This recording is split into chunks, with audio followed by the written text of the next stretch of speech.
So the way you're going to have to do this is you're going to have to just do multiply them together the old-fashioned way. So the first one here, if you were to square that, you can do it two different ways. You can break it apart and FOIL it, or the shortcut would be square, multiply, and double the two terms, and then square the last one. So that would give me that first part right there. Then now I have to FOIL this. There's not really a trick. You just have to FOIL that. And so let's see, x times x will give us x squared.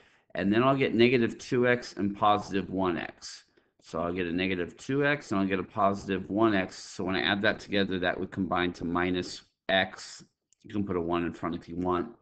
And then the 1 times the minus 2 gives us a minus 2. So now that I have that, now I actually have to multiply this together. And so I'm going to scroll so we can see this a little better. I'll try to color code this somewhat. So kind of like the FOIL process, but a little different.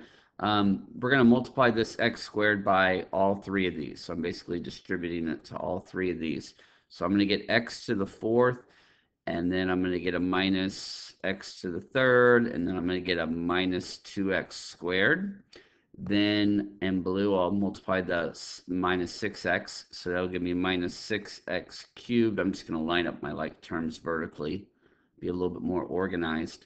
Then that will become a plus 6x squared, and then let's see, that'll give us plus 12x. And then the last, I need to multiply by that 9. So positive 9, let's see, that'll give me a plus 9x squared. That'll give me a minus 9x, and then that'll give me a minus 18. And then we'll go ahead and add these all going down vertical. So let's see, we'll get x to the fourth, minus 7x cubed. Let's see, what's that? 15 take away 2, that'd be positive 13x squared.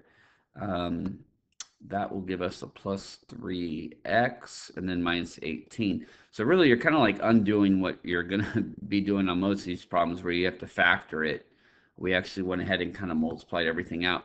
Now, in truth, to figure out part A, you really just need to know that first term. Like really the rest of this stuff, you could have really just stopped right here when you knew what your power was for your highest term, because now you can figure out the behavior of it.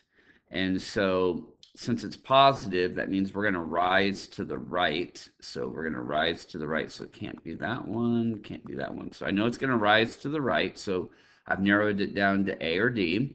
And then to the left, it'll have the same behavior because of the even power.